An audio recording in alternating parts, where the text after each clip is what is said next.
Video पसंद आए तो लाइक और सब्सक्राइब जरूर करें। हल्कू भैया, डबल इंजन रोबोट गांव में फिर से घुस आया है। क्या? डबल इंजन रोबोट यहां तक? मैं डबल इंजन रोबोट हूं, मुझे कोई नहीं रोक सकता।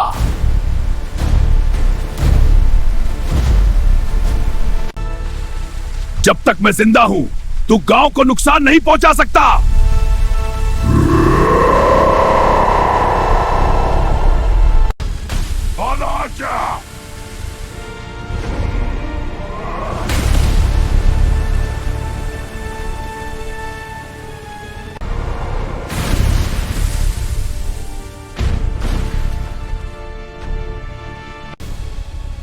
अब मेरी असली ताकत देख।